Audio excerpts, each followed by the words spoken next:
Geeks and geekettes, ladies and gentlemen, boys and girls, comic book fans across the globe, from pole to pole, from sea to sea, welcome to Ask Chuck Dixon, where you get to ask me, a comic book professional of long standing, what I do for a living.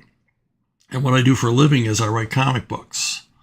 Let's do a little housekeeping here first. I want to thank all of you who have subscribed. It's made an enormous difference in the level of viewership and the spread of the word about this little enterprise I got going here. And I really, really appreciate it. If you haven't subscribed, hit the button. It's free. It doesn't cost you a dime. And it sure helps me out, gives me more of a reason to do these things and reach a larger audience. And if you want to go to subscribestar.com, you could sign up. If you sign up at the $5 level, you will get the first print publication of My Sister Suprema. It's My Sister Suprema #1. It's an origin issue by me and Anthony Gonzalez Clark.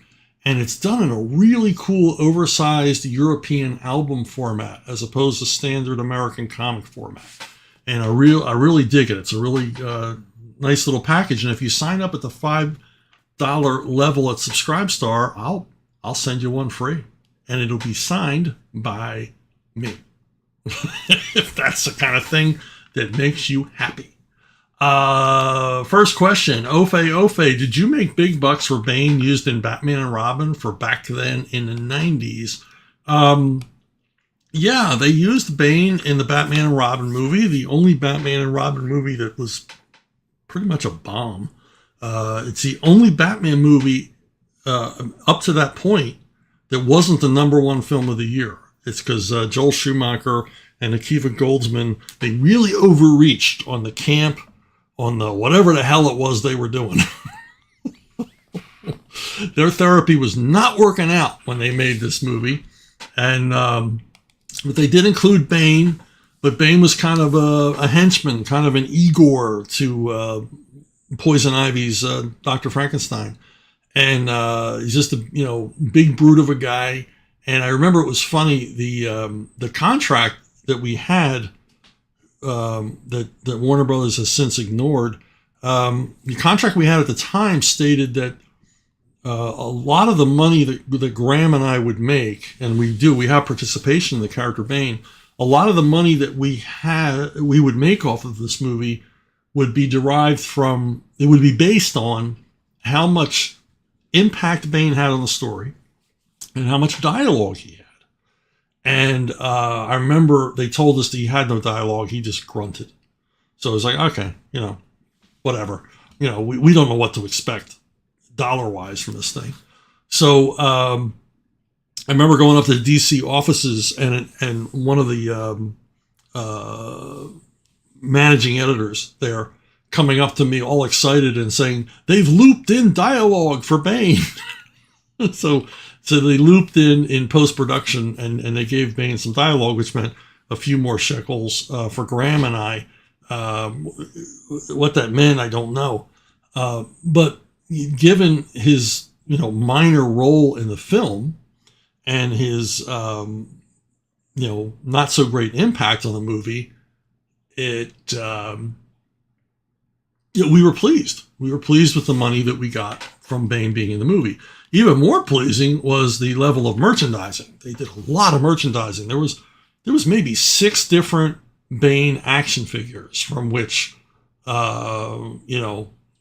we saw some cash, which was nice.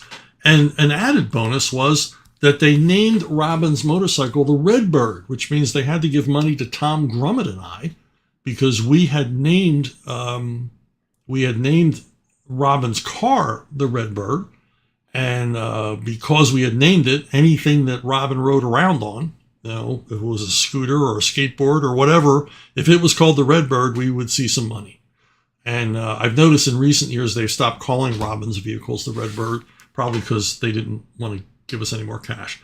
And I've told the Tom Grummett story before. I won't tell it again.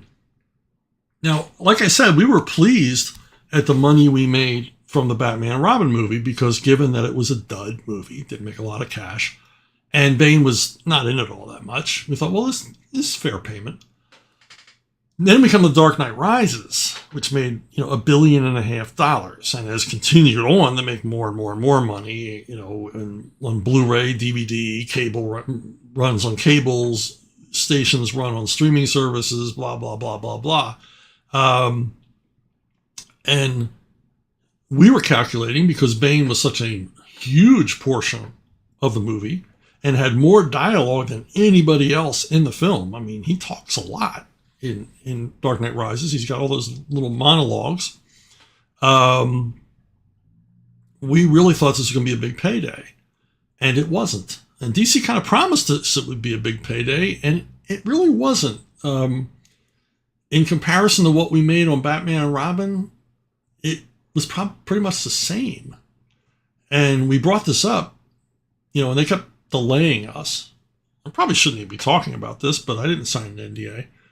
And they kept delaying us on answers. And then finally told us, look, that's all you're going to get. And we were like, this movie made $1.5 billion. And as Graham said, if Paramount had made it, we'd be millionaires. But Warner's made it. So it's kind of an inside deal. And what they told us was they had redefined, DC and Warner's had redefined net receipts. And somehow our contract was voided. And so it was no longer based on the participation of Bane in the story or the amount of dialogue Bane had. In fact, they denied that was ever true, even though it's stated clearly in our contracts. But you tried to sue a major studio. So what we ended up with was we settled with them, but I'm still not real happy. And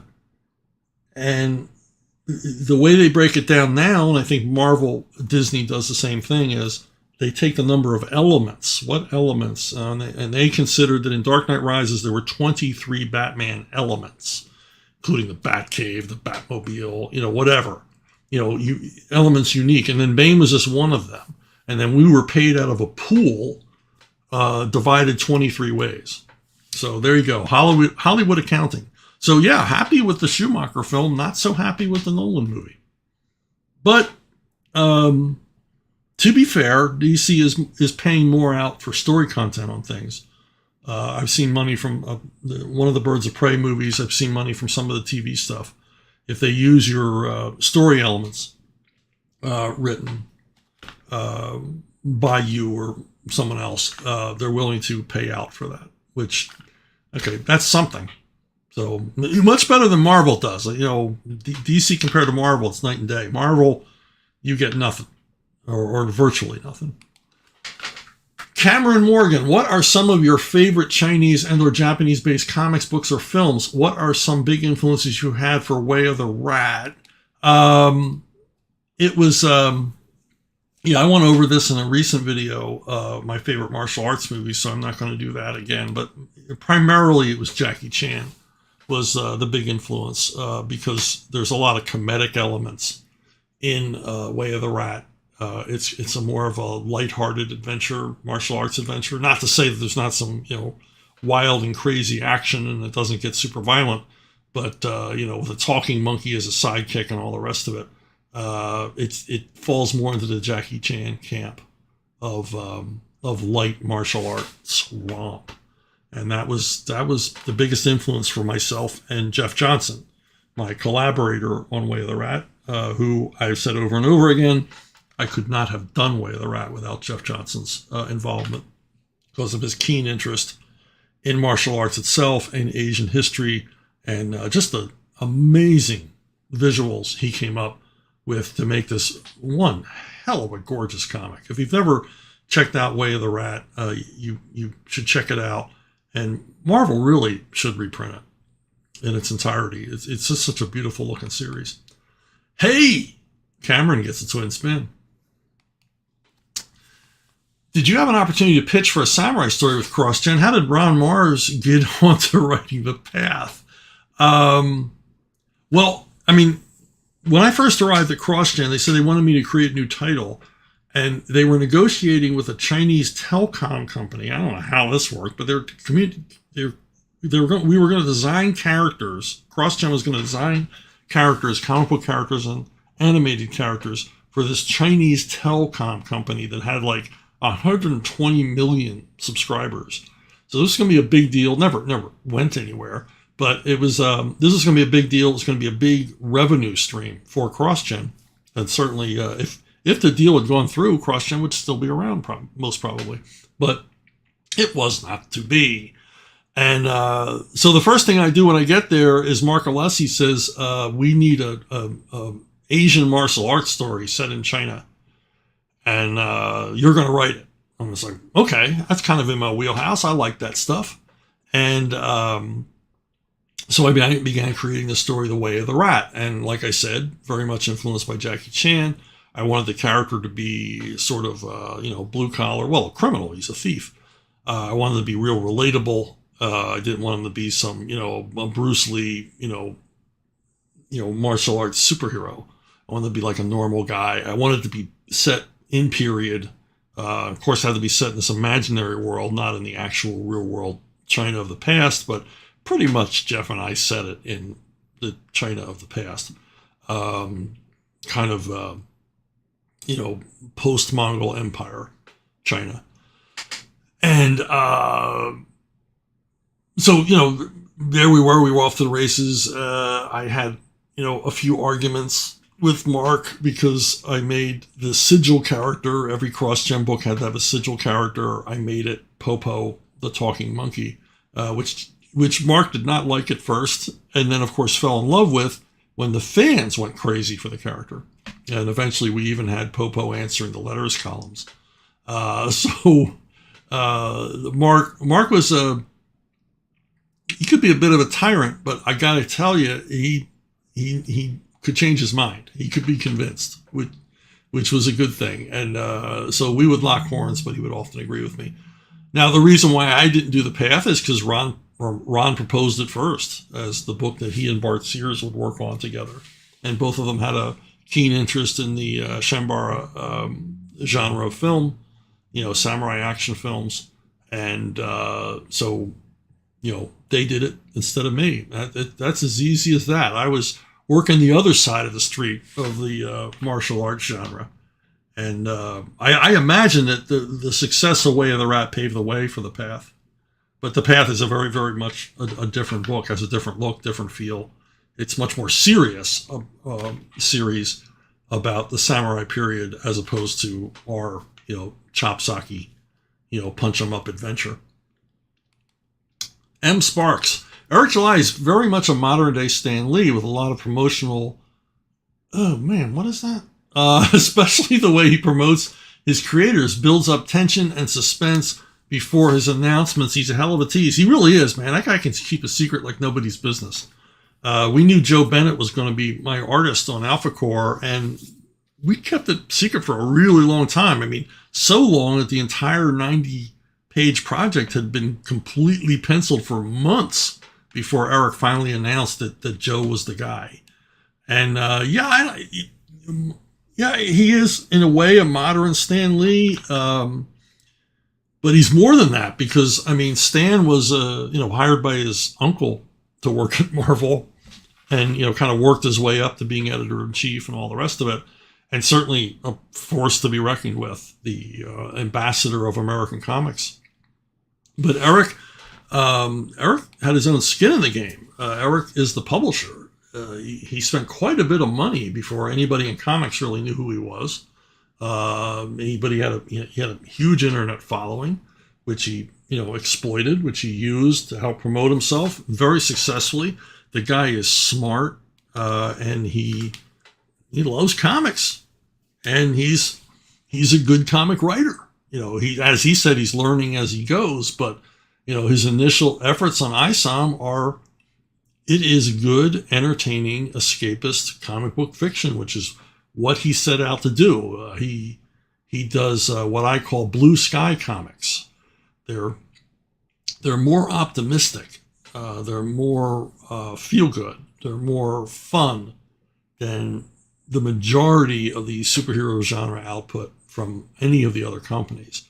And people are responding to it, obviously. He's doing tremendous numbers. For a crowdfunding guy, Usually you do low numbers, and you keep your price points so you can stay in business and all the rest of it. But Eric is pretty much producing only trade paperbacks. Each one of his things is a full graphic novel, full trade paperback. And he's doing numbers on these that a lot of the monthly comics from DC and Marvel aren't doing. So he's got a great audience, a loyal audience, and they're apparently pleased because they're sticking with him and they're buying more and more and more. And I sure hope I can contribute. I sure hope that AlphaCore is successful for the Rippaverse. And I'm looking forward to doing more work. In fact, Joe and I have created a brand new character of our own who will, be a part of the Rippaverse.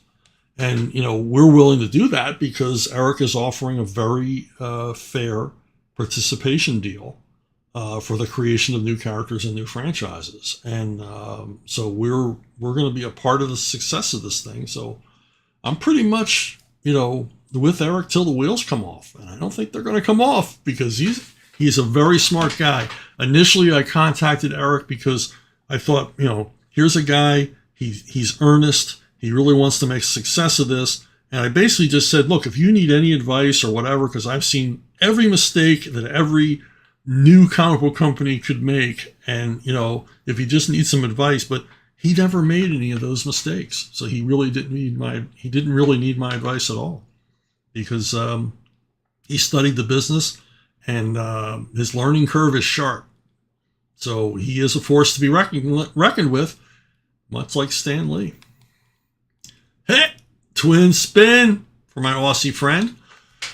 M. Sparks, he seems to have tapped into a rich vein, meaning Eric, of Brazilian artists. Does the fact that they are Portuguese speakers pose difficulty for you, or are these guys and gals bilingual? Ever had a situation where a script was completely misinterpreted by a foreign collaborator? Yeah, Joe Bennett, I've never spoken to Joe Bennett, but in communication with him, we were in communication quite a bit on Facebook and through emails during the process of doing AlphaCore #1. Writing-wise, he's extremely fluent. I would not know that English was his second language, by the way he writes and the way he communicates. So, there's really never been a problem there. And he's obviously very conversant with American comics, loves American comics.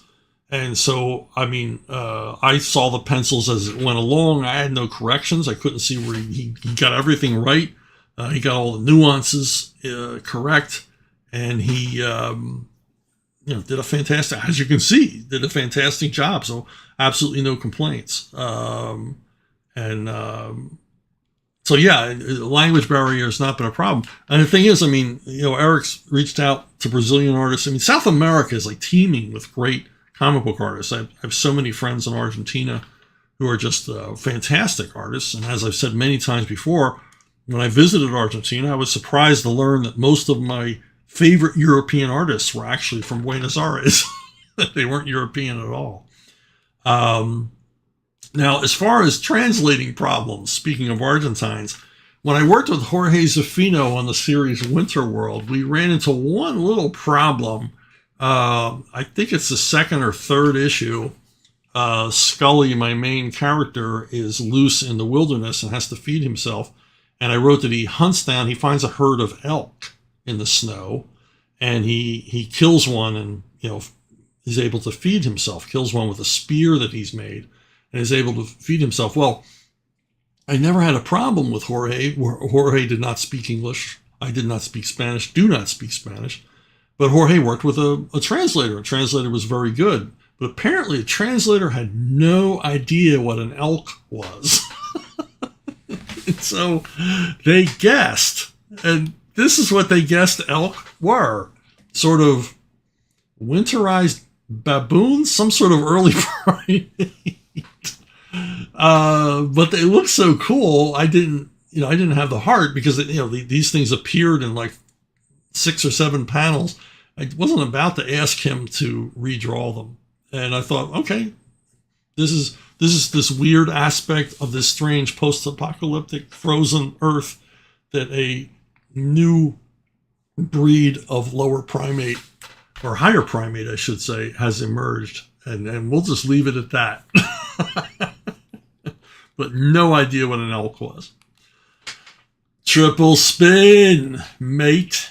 Okay, I have a filing cabinet drawer more than half full of Flash comics. Most of them from the 1987 series, kicked off by Mike Baron and Jackson Geiss. Mike was succeeded on the title by Bill Messner-Loebs and Greg LaRocque, an era which I really enjoyed, but which seems largely overshadowed by Mark Waid's run. Did you ever get to meet or work with these guys, and have you ever written any Flash-related stuff? Mike Baron on the Flash was a game changer for the Flash.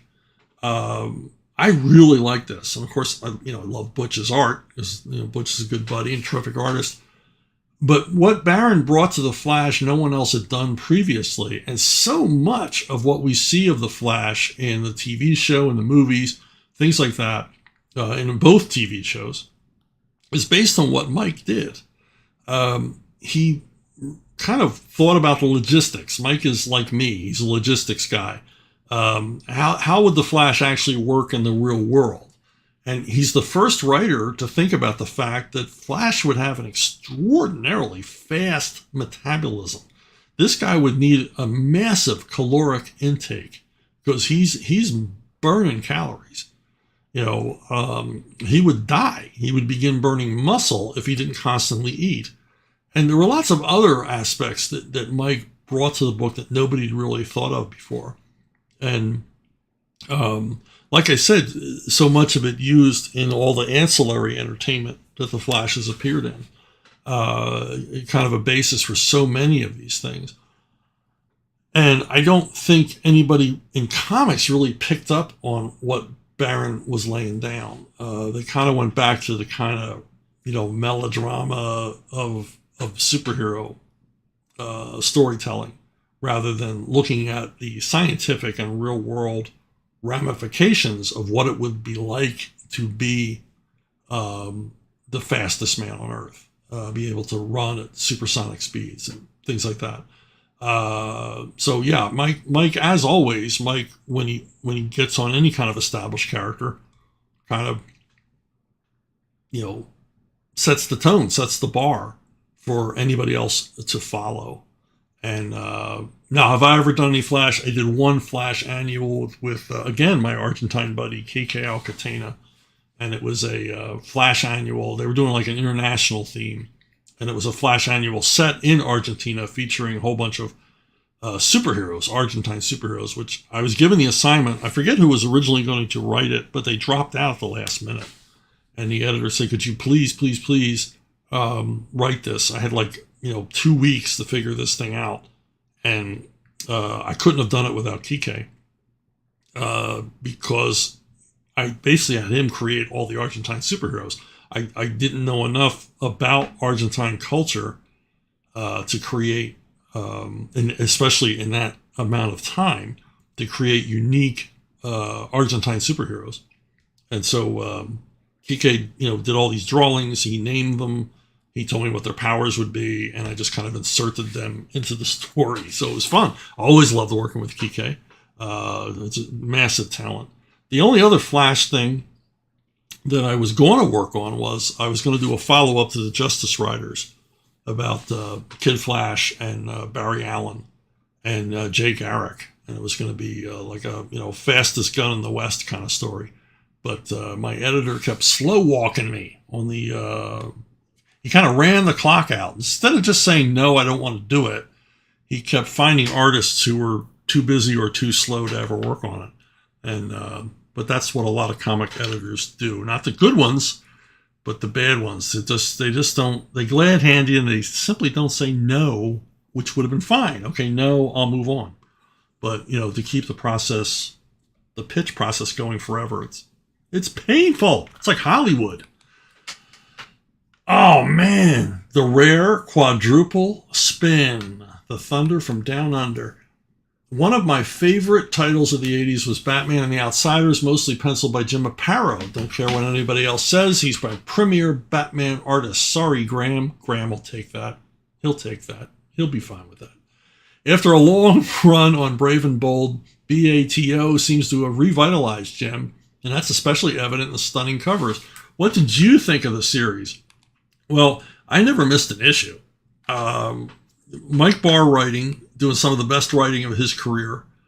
And Jim, like you said, revitalized. It sort of juiced him up. And I think Jim did some of the best art of his career on this series. And they picked a great ensemble cast of characters.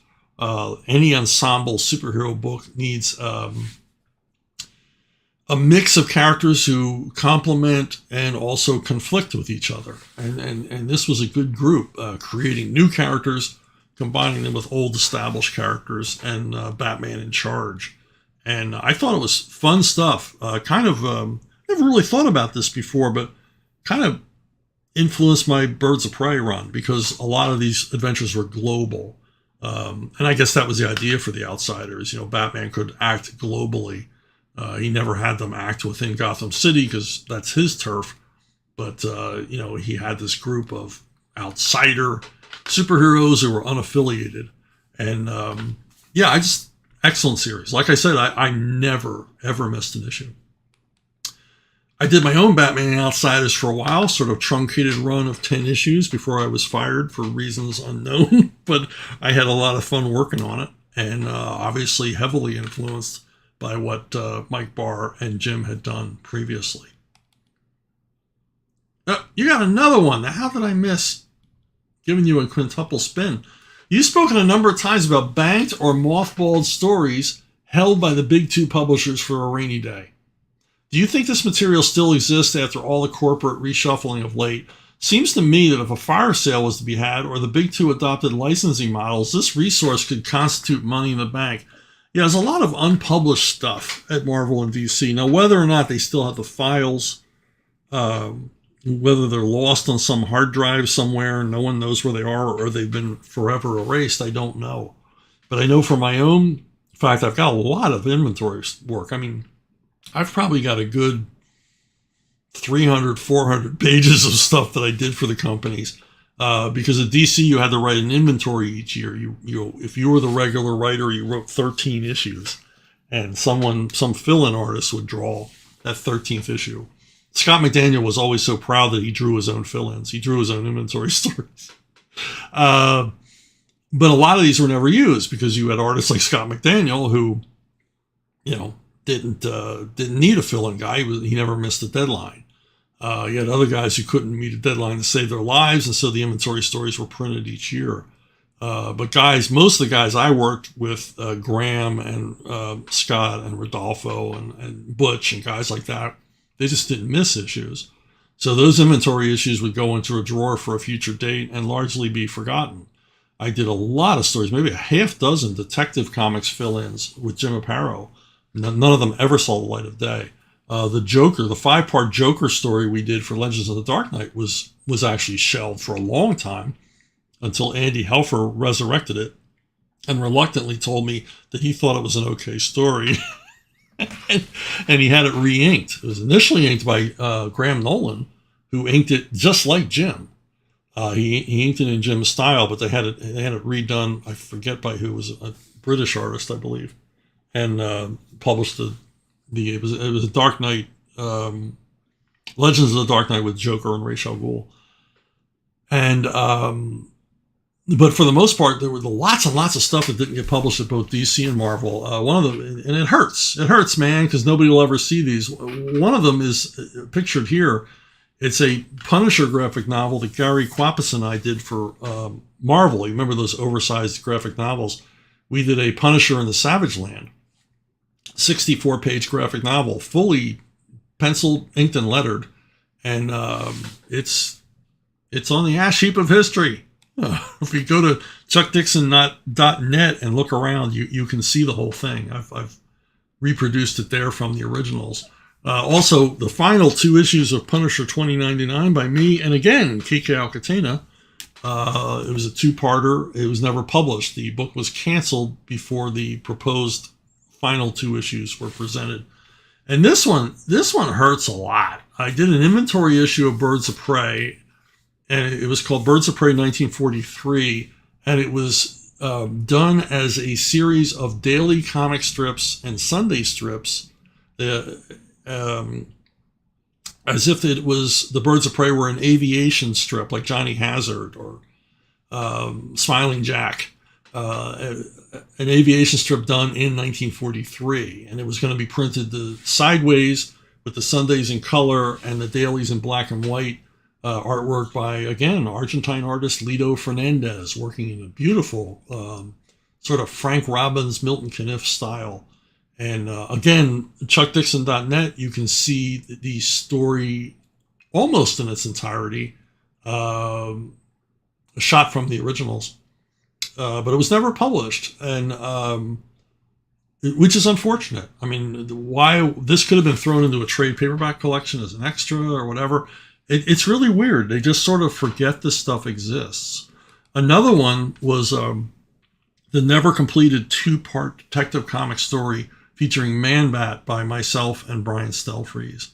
And basically it was never done because it never completed because the editor, it was a new group editor, just kept jerking us around for some reason. And he didn't like me, and I guess for some reason didn't like Brian.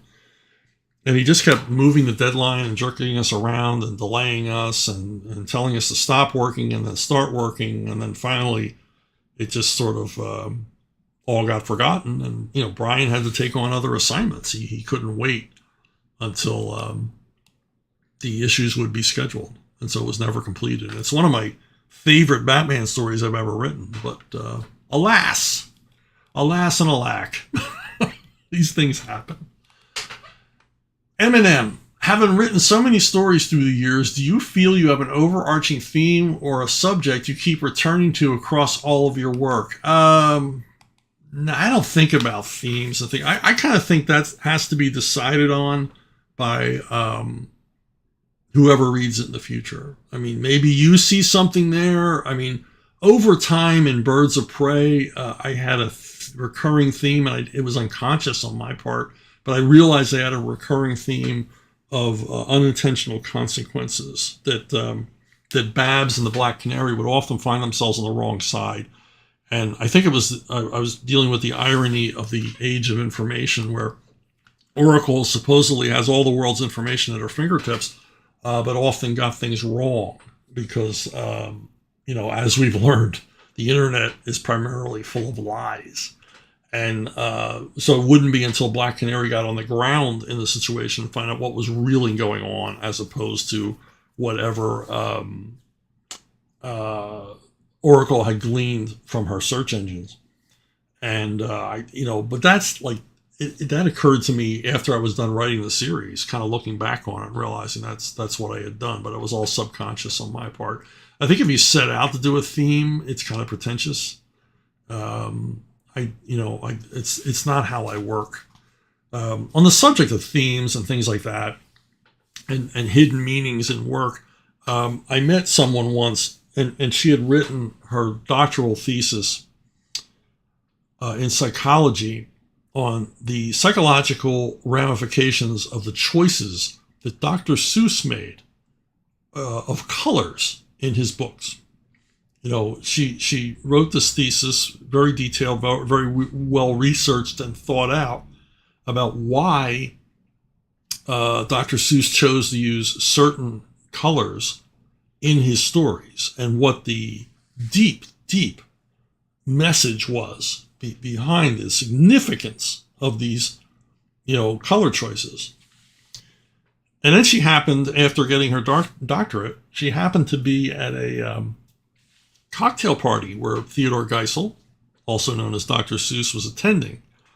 And she went up and asked him, she told him all about, I based my doctoral thesis on your work and blah, blah, blah. And she explained the whole thesis to him, to which Geisel said, I didn't pick the colors, the publisher did.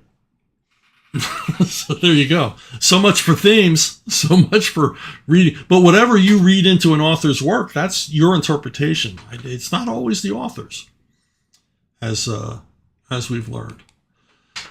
Eminem Twin Spin. All right.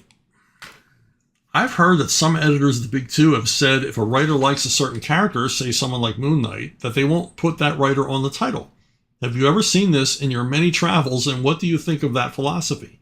Personally, I think it's pretty dumb, but I'm wondering if you might know why an editor would think this way. Yeah, this is kind of the power that editors wield. This is what they call in Hollywood coinage. Editors don't have a whole lot of power in comics. They're not all that well paid. They're certainly not all that well regarded, especially in recent years.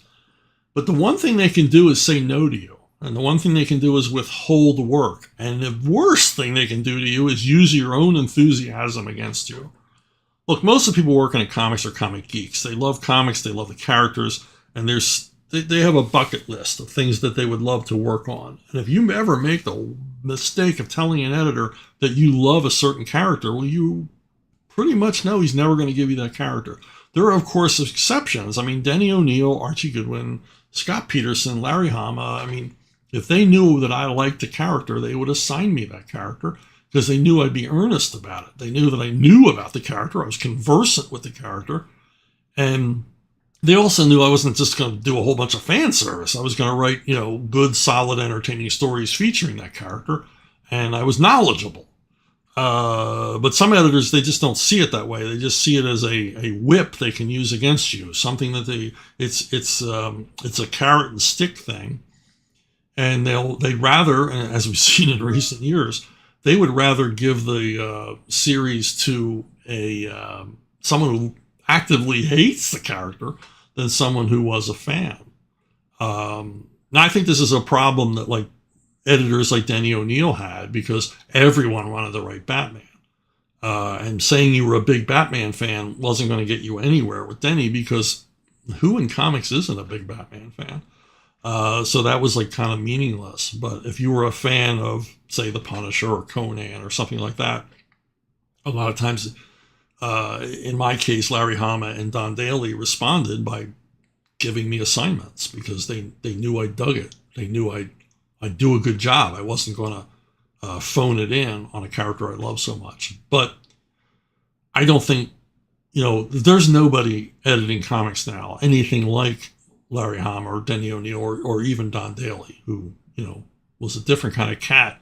But I liked working with Don. Some people didn't. He was a little eccentric.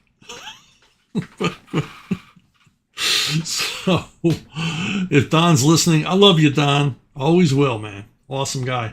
So yeah, that is true. What you heard is absolutely true. They are a petty, craven, cowardly bunch, these comic book editors.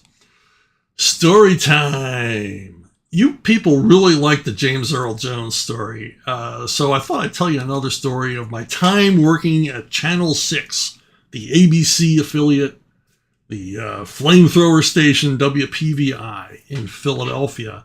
And as I've said before, I worked as a janitor, which made me a fly on the wall.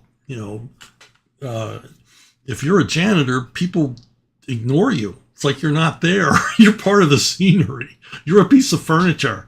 And so they'll, do whatever. They'll act. And so I saw some amazing stuff at Channel 6. Now, one of the funniest things that happened was they had a daily show called Dialing for Dollars, and it ran from 10 until 11 every morning. And it was a real cheeseball local show. It was like a chat show with the aspect that they would call people on the phone who had entered this contest. And if you answered the trivia question correctly, you'd win a cash prize.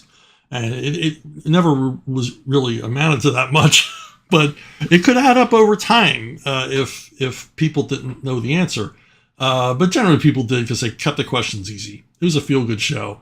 It was hosted by the Jim O'Brien, Channel 6's extremely popular weatherman, and Connie Rusin-Spann, the former Miss Connie of Philadelphia's version of Romper Room. So cheeseball show, fun show, local, and every day largely elderly people would climb out of jitneys and buses and taxis and show up for the free tickets to Dialing for Dollars to go sit in the bleachers. And I was a janitor, I was a big goofy guy, 6'3" in an orange jumpsuit and a beard. And they would basically, we didn't have a security guard, so I was like ancillary security guard. I would basically stand in the hallway to make sure no one left the Dialing for Dollars area, right? So if you lined up for Dialing for Dollars, you had to stay there. And they basically just had me in the hallway saying, oh, no, you can't come down here. Oh, and we never had any trouble until one day a bus pulled up and a whole bunch of people got off and they all got in line. And then but they didn't stay in line. They started wandering all over the station. I mean, they broke up into groups or singularly. They started getting on elevators. And I couldn't keep up with it. And I worked with this really nice woman, and she would also help keep people from straying. But we couldn't keep up with these people. They split up like termites, and they just invaded the whole building. They were in the executive offices. They were wandering into studios. They were wandering into master control. They were, in the green room. I mean, they were everywhere, and we couldn't round them up because they went everywhere. One particularly funny one was they came and got me. Like I'm 6'3", big guy. And they said, could you come get this guy out of the dressing room? So I go in the dressing room and there's these women there and they're models. And they say, look, this guy won't leave, and they can't get dressed with him standing here. And he just won't leave, right? And he was this, chubby little guy, looked like an unmade bed. And I said, look, sir, you have to go. And his answer was quite frank, and I can't blame him for his answer. He says, I don't want to. So he wanted to stay in the dressing room and watch these models change clothes. And so I kind of took him by the elbow, and he was very docile. And I took him by the elbow and sort of led him back to the line waiting for Dialing for Dollars. Now, we reached a point where they were trying to recruit people to help herd these people back into line. And one of them was, and this isn't a picture of her, but one of them was Miss Elaine, who was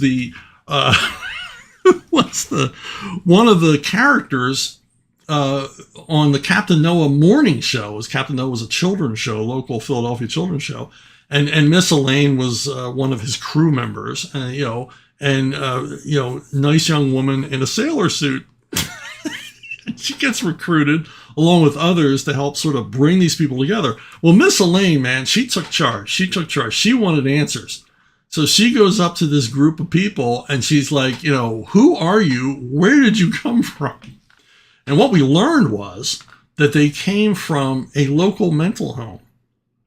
And the bus full of, mental patients showed up, was unloaded. And, the people supervising, the orderlies and nurses who were with them, didn't stay with them. They went over to the Holiday Inn to have breakfast and left these people to their own devices. Now, these people were like tranquilized to the gills, not real sure where they were or why they were there. And so when we finally got them all together, herded into one spot, I remember Miss Elaine saying, so who's in charge here? And this guy in a tweed suit, he kind of looked like a crazy version of Richard Nixon. Comes up and he goes, oh, I happen to be in charge. Here's my credentials. And he pulls out his wallet and he opens his wallet. And both Miss Elaine and I are looking at his wallet thinking there's going to be some sort of, ID, photo ID or something there, some certification. And his wallet was full of toothpicks. That's all that was in his wallet was toothpicks. And so a group was sent out to hunt for the people who were supposed to be in charge of this crowd.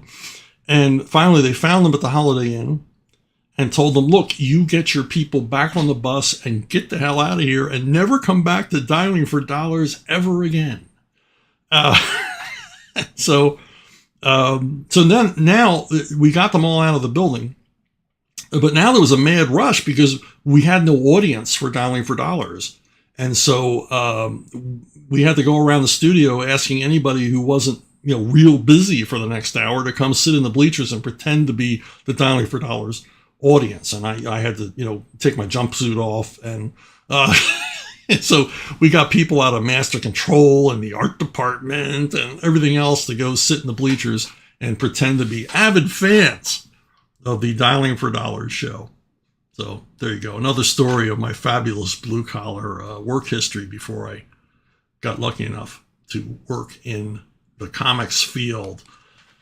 If you have questions, suggestions, whatever, you want to hear some more story time, I got stories.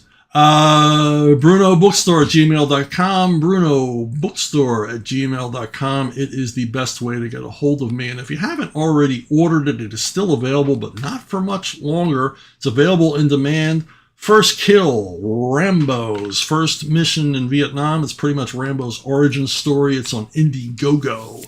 So look for Indiegogo First Kill.